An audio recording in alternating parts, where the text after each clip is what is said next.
मोहम्मद रफी हे केवळ महान गायकच नव्हे तर उत्तम व्यक्तीही होते. त्यांना प्रत्यक्ष भेटण्याची संधी मिळाली नाही, परंतु त्यांच्यावर प्रचंड प्रेम असल्याने त्यांच्या आवाजातील गाणी ऐकल्याशिवाय माझा दिवस सुरू होत नाही, अशा भावना ज्येष्ठ चित्रपट अभिनेते आणि मोहम्मद रफी यांचे चाहते मोहन जोशी यांनी व्यक्त केले. महान गायक मोहम्मद रफी यांची जन्मशताब्दी आणि त्यांच्या 45व्या पुण्यतिथीच्या पूर्वसंध्येला संवाद पुणे आणि प्रतीक प्रकाशन यांच्या संयुक्त विद्यमाने ज्येष्ठ सिनेपत्रकार लेखक सुभाषचंद्र जाधव लिखित स्वरसम्राट मोहम्मद रफी या ग्रंथाचे प्रकाशन मोहन जोशी यांच्या हस्ते नुकतेच झाले. त्यावेळी ते बोलत होते. महाराष्ट्र साहित्य परिषदेच्या माधवराव पटवर्धन सभागृहामध्ये या कार्यक्रमाचे आयोजन करण्यात आले होते. टाटा मोटर्सचे प्लांट हेड निवृत्त व्ही गांधी यांची विशेष उपस्थिती होती. संवाद पुणेचे अध्यक्ष सुनील महाजन, निकिता मोघे, प्रकाशक प्रवीण जोशी आदी मंचावर होते. यावेळी बोलताना मोहन जोशी म्हणाले,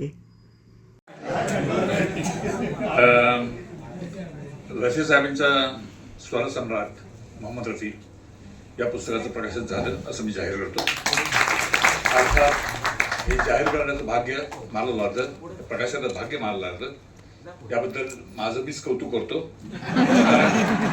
तुमची जी अपेक्षा आहे की मला बोलता येतं तर बोलता येत नाही. माझं भाषण करणं फार आवडलं आहे. याचं कारण आम्हाला प्रॅक्टिस झाली की महिनाभर प्रॅक्टिस केल्यानंतर मग स्टेजवर जायचं. पाठांतर तेव्हाच होतं, आता असं होत नाही. आणि कुठले अर्थात रफी साहेबांचं बोलणं हे फारच मुश्किल काम आहे. याचं कारण त्यांचा इतका प्रचंड अभ्यास आहे.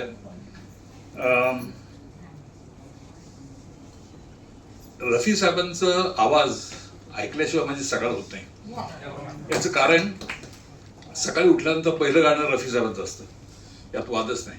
हे म्हणजे माझं रफी साहेबांना खरंच प्रेम आहे, मनापासून प्रेम आहे. जर उदाहरण सांगतो मी जेव्हा हिंदी सिनेमात काम करत होतो त्यावेळेला जस्ट गाडी घेतली होती मी आणि गाडीमध्ये टेप रेकॉर्डर होता.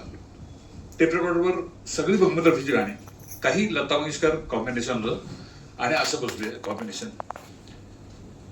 ही मी सांताक्रूजला एक मशीद आहे, त्यात शेजारी तिसरं झाड आहे नारळाचं. तिथे मी गाडी लावायचो रात्री 2 वाजता आणि ड्रिंक चालू होतं माझं त्यावेळेला आणि गाणी ऐकायची रफी साहेबांची. फार मस्त वाटायचं, इतकं छान वाटायचं की ते लक्षात राहण्यासारखे दिवस होते. ते दिवस पावसासारखे होते म्हणा, कसेही म्हणा. मला काही वर्णन करता येणार नाही ते दिवसाचं, याचं कारण ते दिवस फार गोड होते. म्हणून एकदा मी त्यांची जी मजार आहे तिथे गेलो. तर मजार म्हणजे नुसता मातीचा ढीग होता इथे आणि समोर मधुबालाची मजार होती.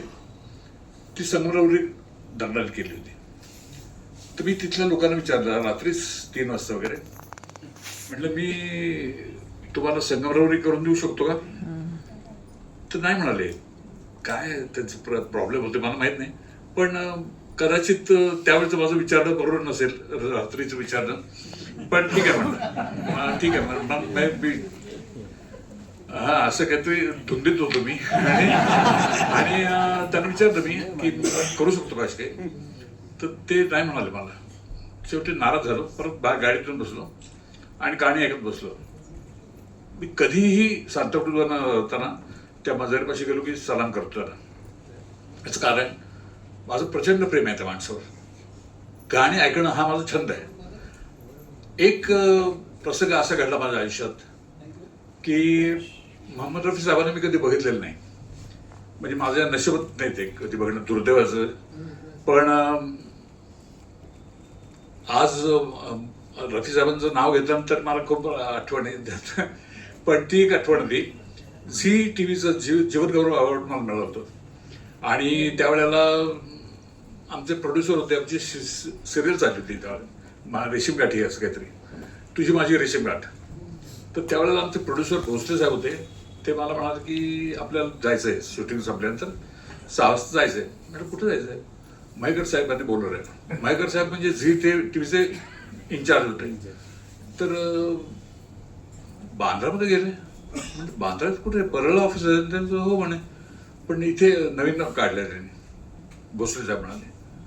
आणि रफी साहेबांच्या बंगल्यासमोर उभी केली गाडी, कॅमेरा वगैरे. तर मी म्हटलं काय इथं कुठं आलो पण रवी सर बघितलं बापरे. आणि मग माझं थरथरच व्हायला लागलं की इतक्या वर्षी आपण प्रेम करतो, या माणसाचं गाणी ऐकतो, आणि आज आपलं भाग्य की आपल्याला इथे हे भेट म्हणून दिली, गिफ्ट म्हणून.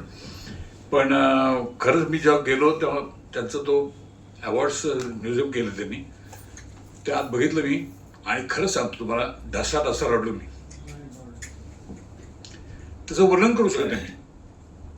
पण खूप महान व्यक्ती, महान गायक. आणि म्हणजे आता या पुस्तकावरला तुम्हाला खरंच सांगतो, मी हे पुस्तक वाचलं, इतकी डिटेलमध्ये माहिती दिली. प्रत्येक भक्तानी हे पुस्तक आपली पदरी ठेवा, आपल्या सगळा ठेवावं अशी माझी इच्छा आहे. आणि खरंच मी सगळ्यांनी विकत घ्यावं पुस्तक. आणि सुभाषचंद्र जाधव यांची माझी ओळख 40 वर्षापूर्वी असते, 40-45 वर्ष झाली असेल. मी ॲक्टर आणि ते परीक्षक असे होते त्यावेळेला. आणि हे काय लिहितील ह्याच्यावर भरोसा नसतं आमचा. त्यामुळे कायम सरतेच की कसं काय लिहितात, काय कोणास ठाऊक, त्यांना आवडले नाही आवडले. आणि अशी आमची ओळख होती. पण नंतर ती ओळख वाढत गेली. आज इतकं वाढली की आज त्यांच्या 25व्या पुस्तकाचं प्रकाशन माझ्या हस्ते करण्यात आलं. खरंच मला कौतुक आहे त्या गोष्टीचं. आणि रफी साहेबांनी पर्टिक्युलरली की त्यांचं पुस्तक उद्घाटन करण्याचं, प्रकाशन करण्याचं भाग्य मला लाभलं. खरंच मनापासून धन्यवाद तुम्हाला. रफी गाता, रफी दाता या प्रकरणामध्ये रफीच्या मधील माणुसकी आणि रफीच्या दातृत्वाचे अनेक किस्से सांगितले.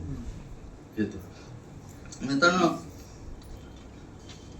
45 वर्षापूर्वी आणखी एक सांगायचं की ह्या पुस्तकामध्ये खूप दुर्मिळ गाणी आहेत की जी पाटणकर मॅडमने आणि आमच्या गांधी साहेबांनी दिलेली, किती मुद्दाम मित्रांनो ती गाणी ऐका, कारण आज युट्यूबवर ती गाणी सगळी उपलब्ध आहेत तिथे. 45 वर्षापूर्वी रफी साहेबांच्या निधनाची बातमी जेव्हा कानावर आली तेव्हा मला चटकन वूड हाऊस या जगप्रसिद्ध कादंबरीकाराचं एक वाक्य आठवलं. आपल्या मुलीच्या निधनाची बातमी ऐकल्यानंतर हा वूड हाऊस साहित्य म्हणजे कादंबरीकार उत्स्फूर्तपणे म्हणाला होता, I thought she was immortal. मला वाटलं ती अमरच आहे. मित्रांनो, रफी साहेबांच्या निधनाची बातमी ऐकण्यापूर्वी आपल्या सगळ्यांना वाटत होतं की रफी अमरच आहेत. आणि आज काळाने ती गोष्ट सिद्ध केलेली की आज त्यांना जाऊन 45 वर्ष झालेली आहेत, पण रफी साहेब अमर आहेत.